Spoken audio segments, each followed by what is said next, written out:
এই যে ভারতের দাদা বাবুরা এখন পাগল হওয়ার দরকার নাই, কারণ পাগল হওয়ার জন্য বহু সময় আছে, বহু পাগলামি করতে পারবেন। এখন অন্তত একটু ঠান্ডা থাকেন, কারণ এই যে দেখেন ভাই, পয়েন্টে আসেন, পাচারটা সুযোগ নাই, পাচারতে আসি নাই, কারণ এখানে হক হালালি অন্তত পিওর যে কথাটা সেটা এখানে বলতে আসছি, ঠিক আছে? কারণ পাচারটা সুযোগ নাই, কারো পাচারবো না ভাই, ঠিক আছে? যে হক কথা সেটা এখানে বলতে আসছি।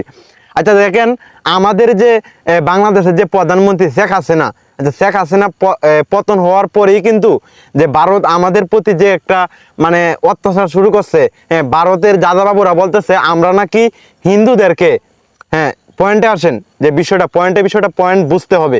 পয়েন্ট যদি না বুঝলেন তাহলে আমার ভিডিও দেখার দরকার নেই, ঠিক আছে? তাহলে আমার ভিডিও দেখে আপনারা যাইতে পারেন।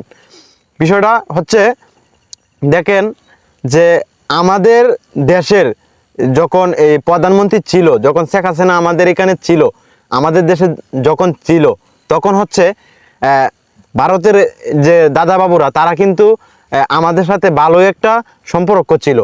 তারপরে দেখেন যখন হচ্ছে আমাদের প্রধানমন্ত্রী যখন পতন হয়ে গেল, তখন ইন্ডিয়ার যে দাদা বাবুরা তারা হচ্ছে আমাদের প্রধানমন্ত্রীকে তাদের দেশে স্থান দিয়েছে। এখন বিষয়টা দেখেন কেমন। এখন আমি যদি বলি শুনেন, জামাই বউ মিলে, ঠিক আছে, এটা হচ্ছে ষড়যন্ত্র। এখন অনেকেই বলবে যে ভাই এটা কি বলতেছেন আপনি? আরে ভাই, ভারতের দাদাবাবুরা আপনারা শুনেন, বিষয়টা হচ্ছে আগে তো আপনারা ঠিকই ছিলেন, এখন হচ্ছে জেলেদেরকে ধরে নিতেছেন, তারপরে বলতেছেন যে হিন্দুদেরকে আমরা অত্যাচার করতেছি। আবার আজকে এই যে আজকে হচ্ছে 10 তারিখ, 10 তারিখে হচ্ছে আপনারা কি করছেন, জেলেদেরকে ধরে নিয়ে গেছেন গা, ঠিক আছে? 79 জন জেলেদেরকে ধরে নিয়ে গেছেন, ঠিক আছে?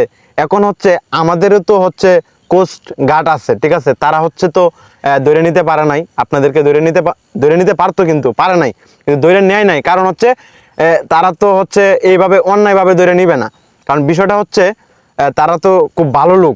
হ্যাঁ, এখন আমার যে বিষয়টা হচ্ছে, যে পয়েন্টে আসেন, মেন পয়েন্টটা হচ্ছে ভারতের দাদাবাবুরা হচ্ছে মানে আমাদের উপরে পইরা ঝগড়া করার মানে যে একটা কাজ আর কি, সেটা করতেছে, ঠিক আছে? এখন পয়েন্টে আসেন, বিষয়টা হচ্ছে যে আগের থেকে কিন্তু শেখ হাসিনার সাথে একটা ভালো সম্পর্ক ছিল দাদাবাবুদের। এখন এই সম্পর্কটা আরো হচ্ছে গভীরভাবে, ঠিক আছে, বাংলাদেশের বিরুদ্ধে কিছু একটা করার চেষ্টা করতেছে দাদাবাবুরা। এটা হচ্ছে মেইন পয়েন্ট। ভিডিওটা হচ্ছে সবাই শেয়ার করে দিবেন উড়াদুরা।